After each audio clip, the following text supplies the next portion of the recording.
Hello everyone, welcome to my first tutorial.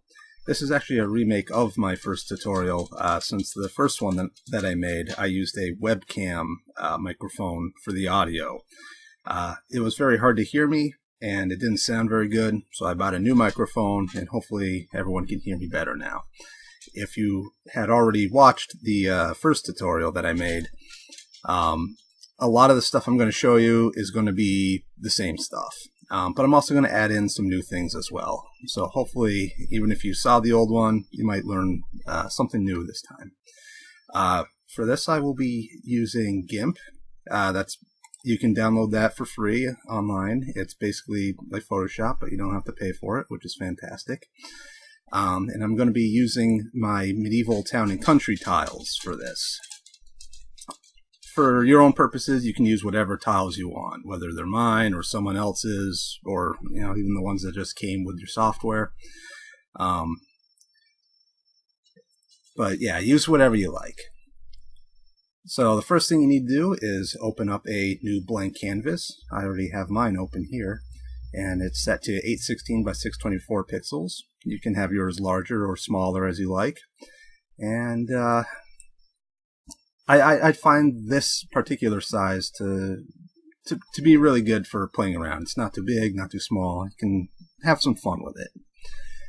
Alright, so first thing I will want to do is fill this whole area with a grass texture. So I'm going to need to open up my grass texture here, which is an A2 Medieval Town and Country. There we go. And this is the grass texture that I want right here. And to isolate the tileable part of it, I'm going to have to show grid, and then I'm going to have to snap to grid. Now, my grid is already set to 48 by 48 pixels, which is exactly what you need for the medieval resources here. You can set the grid to usually 32 by 32 for most other resources that came with like RPG Maker, VX Ace, for instance. Alright, so I'm just going to copy this square here and then go into my main canvas. Now, to easily fill this whole area, I am going to use this tool here, the bucket fill tool. And in order to make it fill the entire area with my copied texture, you click here on pattern fill. And then in the very top left corner is going to be whatever's in your clipboard. And then you just click in there, and voila! You got a nice big patch of grass to play on. So the next part, I'm thinking for this picture, I'm going to have a nice dirt road like I did the first time, but we'll have it coming down the opposite way this time, going from the top right to the bottom left. And I'll fill in the other areas with forest, grass, and other such objects. So next we're going to need our decals. So we can get rid of that. Don't need that anymore. Open up the decals. Minimize that. And the decal that I want to use for my road is this one right here. So we're going to do the same thing. We're going to pull up a grid and snap to grid to make sure that we get just the part that we want. Yeah, right there. And then I'm going to copy it. Now in here, I don't want to put it right on top of this layer so that it's one layer. I want it on a separate layer so that I can manipulate it and turn it into what I want it to be. So I'm just going to right click here and click on new layer. There we go. Now I have a new blank layer right on top of my grass texture. So now I'm going to paste in my dirt texture that I want for my road. For these decals, they have very faded edges that just blend out into whatever it is that's underneath them. And that's kind of the strength of these. They're really versatile. And you can just kind of overlap them as you need them. So here we go. We have the very vague shape of the road that I want. But as you can see, it doesn't look very good right now. We're going to need to trim the road down to make it actually look like the road that we want.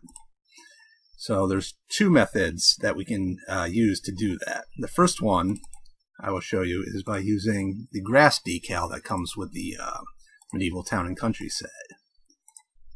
So setting the grid again. There we go. Copy and paste.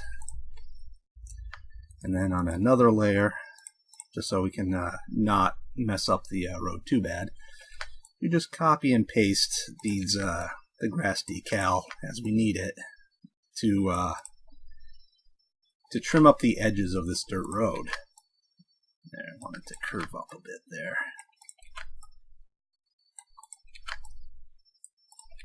There we go. Alright, so that looks pretty good. That looks more like a dirt road that we could use for our game.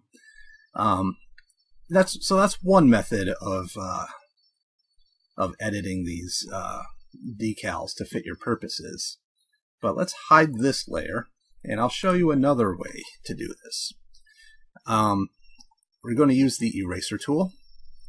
I set the brush to this one. It has a very feathered edge that fades out really well, and it's not a Photoshop brush or anything that I typically use for my own pictures. This one comes with GIMP by default, so everyone should have it.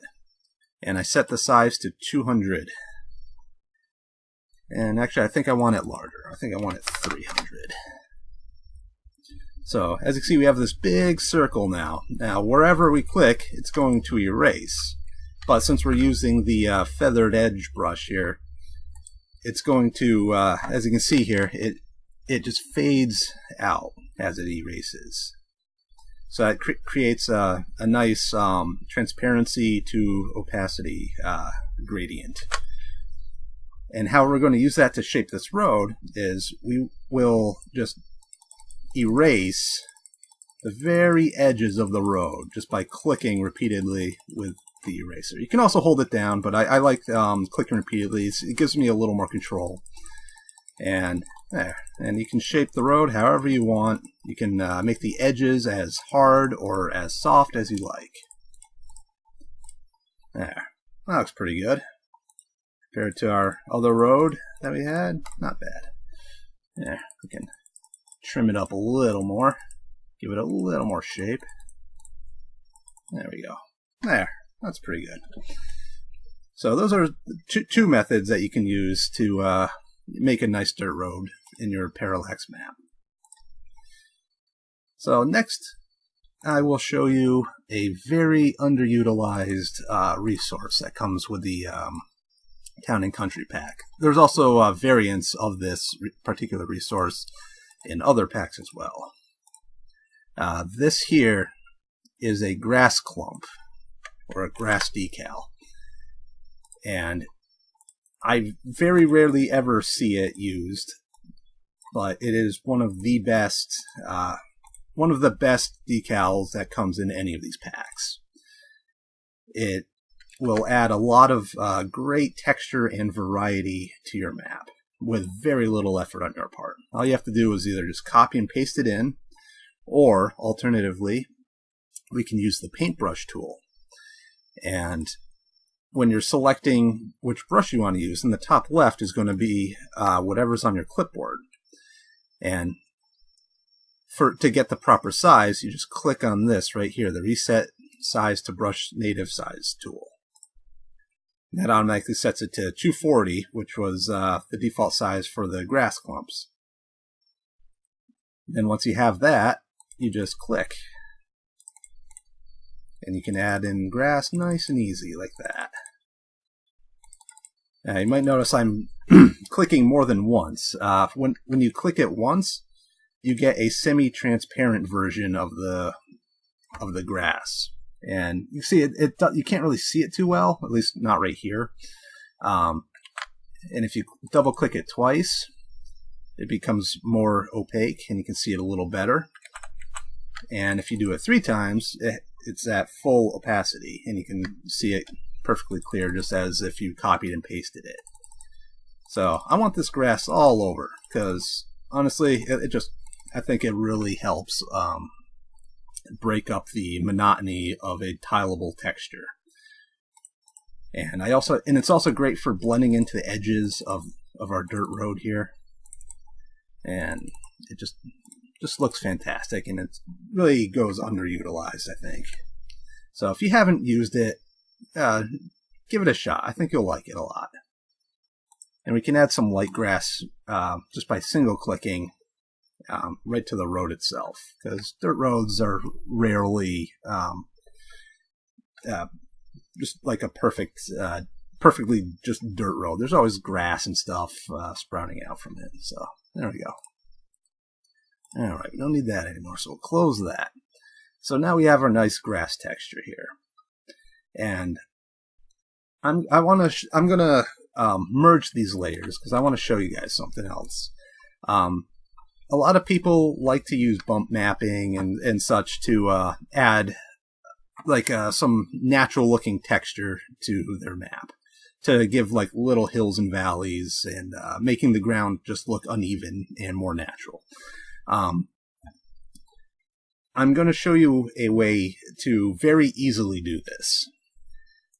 First, we're going to make a new layer, and we have to fill this layer with either all black or all white. Doesn't really matter. Oops. Be sure to go back to foreground color when doing flood fill. Then we go to filters.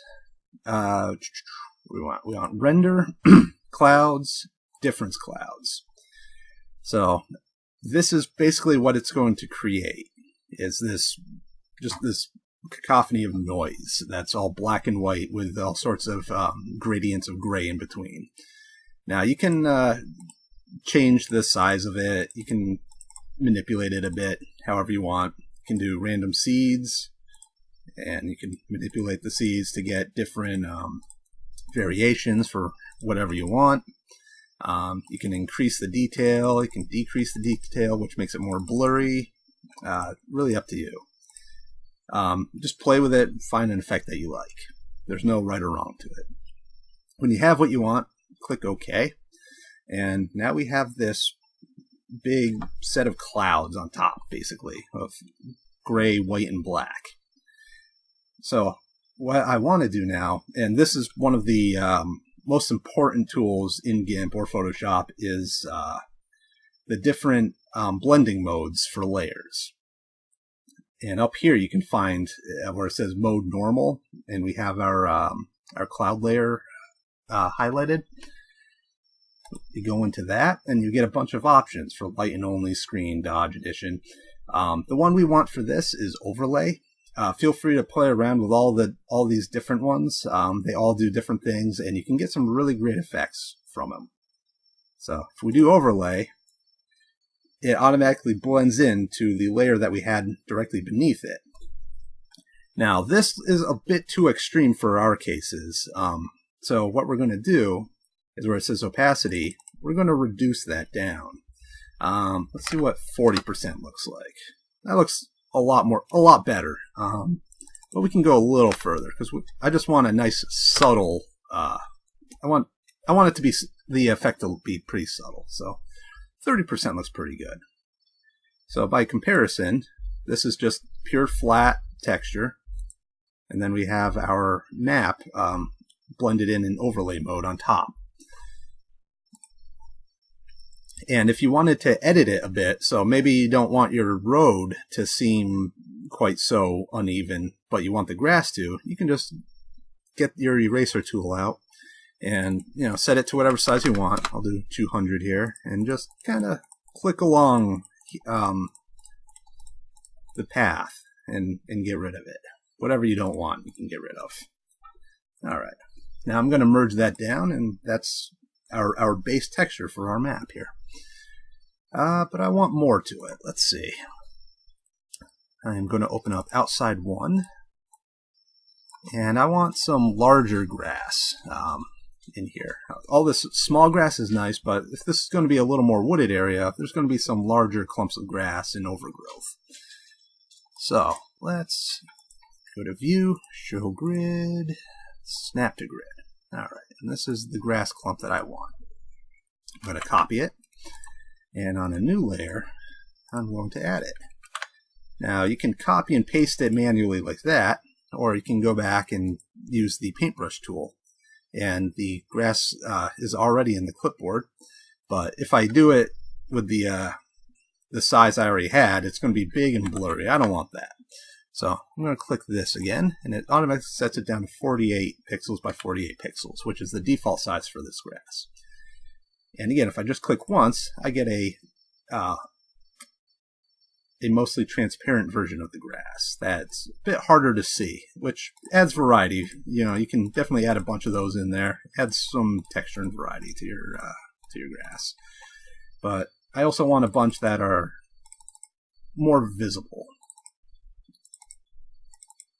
And I want some of them overlapping parts of the road. There we go.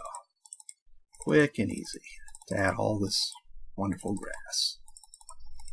There we go.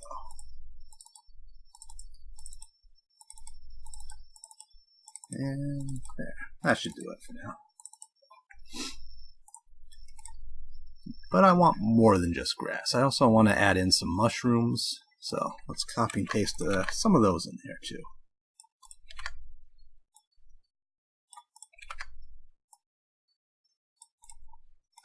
Well, I might add some more in afterwards, but I just wanted a little base here.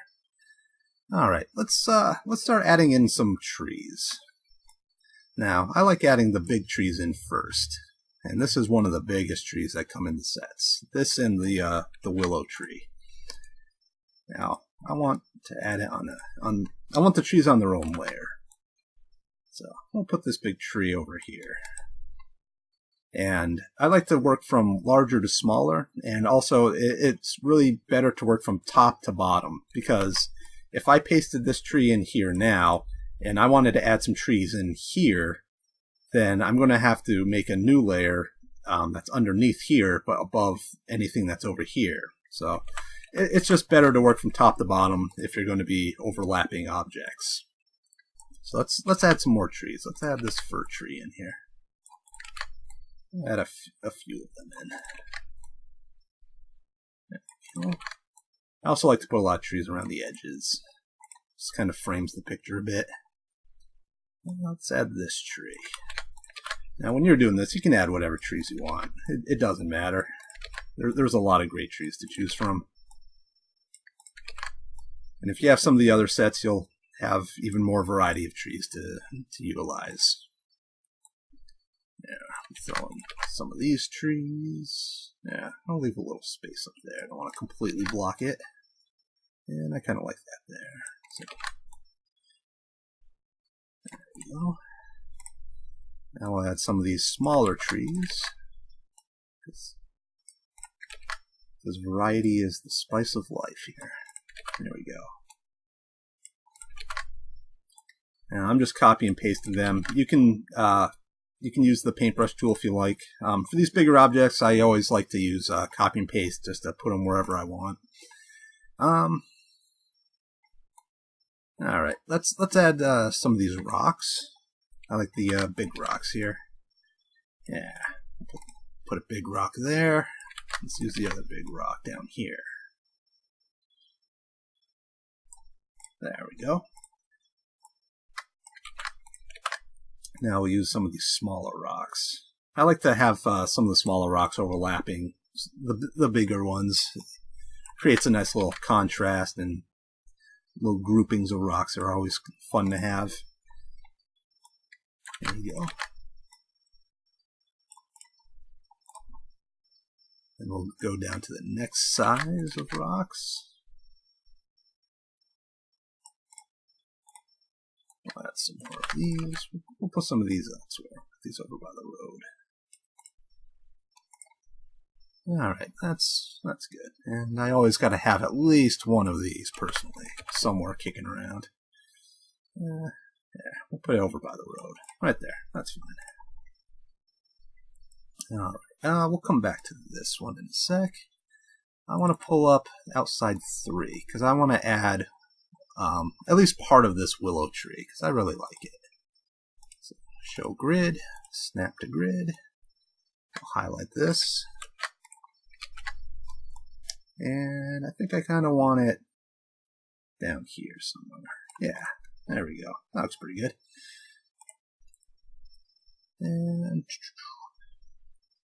And here we have some pre-made clumps of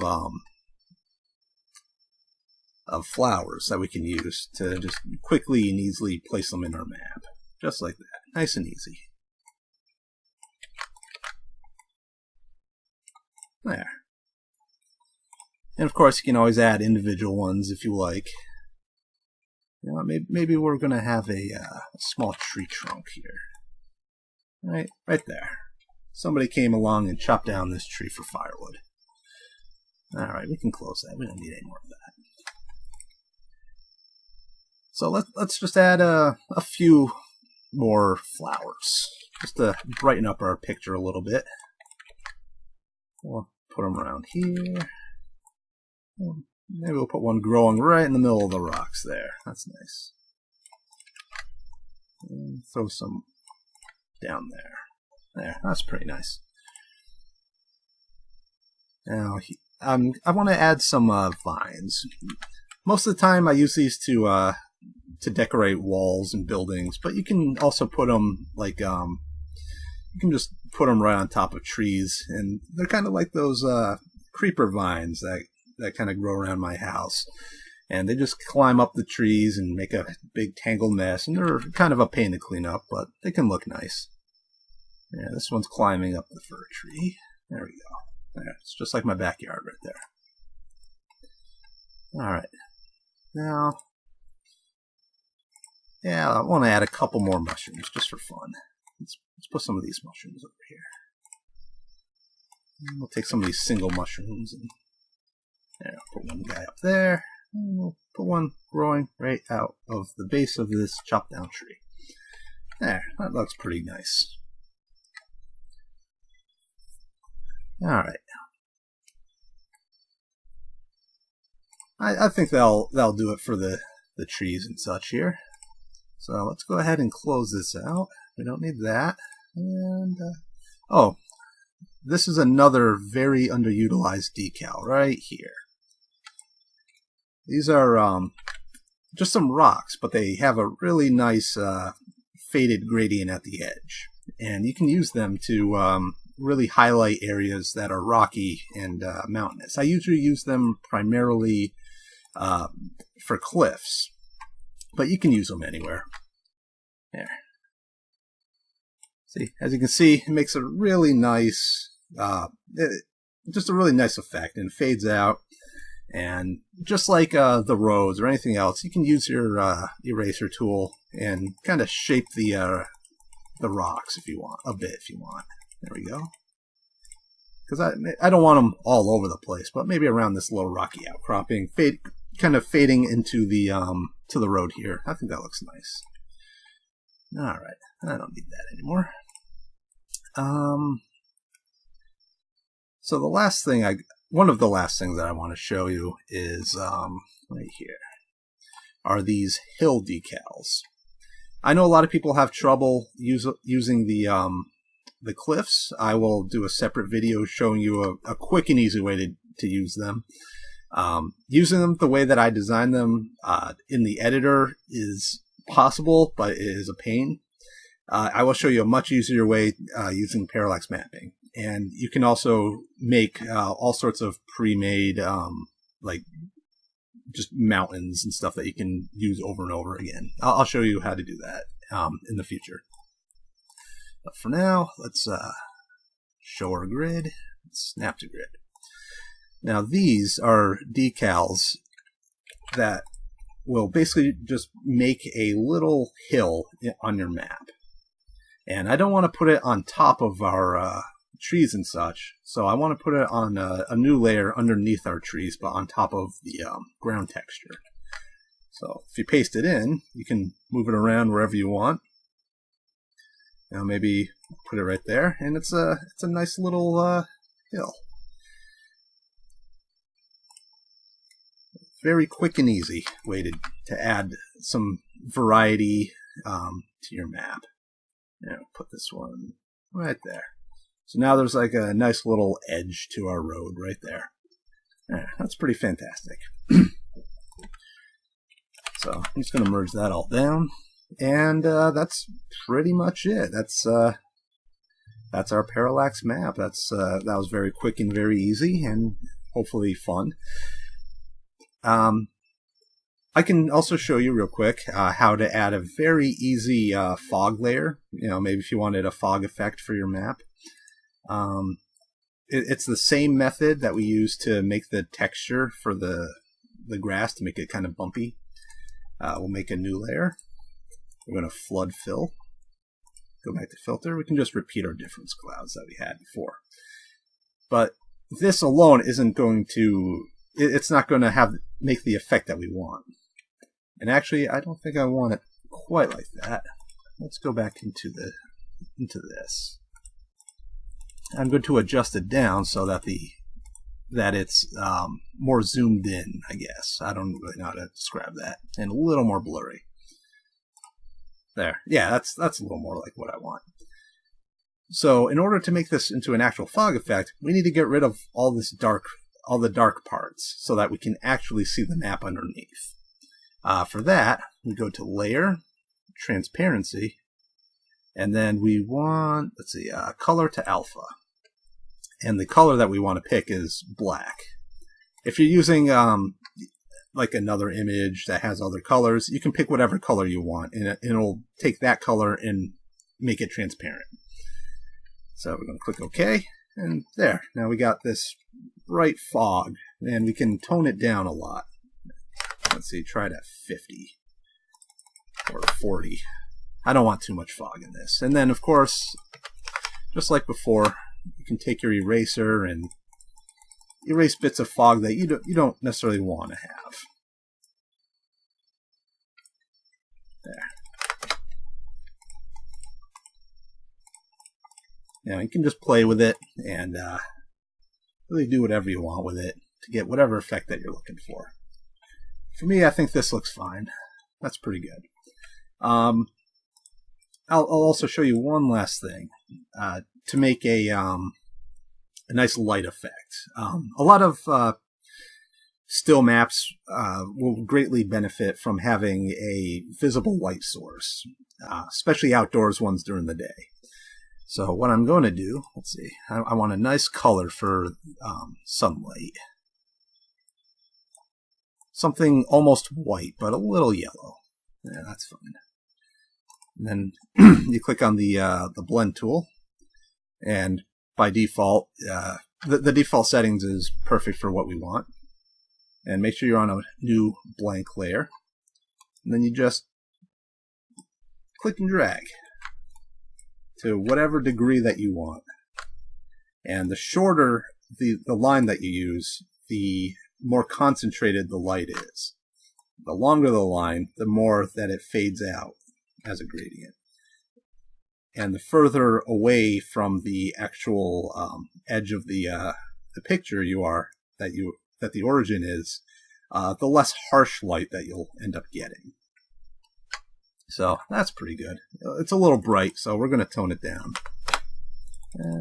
Tone it down to 40, I guess. Yeah, that's fine.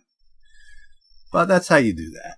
And there's all sorts of free Photoshop brushes that you can use to make things like God rays and other light effects. I can show you some of that in the future. It does require you going out and finding them and downloading them, putting them in the right folders. And just a note, you can use any Photoshop brush in GIMP. That's one of the beautiful things about GIMP, is that GIMP can use most of the resources that were made for Photoshop. And that's pretty much it for this first tutorial. And in the future ones, I'll go over things like how to use these and how to quickly use them. It can be a very time-consuming process otherwise. And we'll go through other things like more advanced lighting effects, adding shadows, and we'll go through some interior stuff, and yeah, we'll go through a whole bunch of other stuff. So I hope you enjoyed this. I hope it was informative, and thank you very much.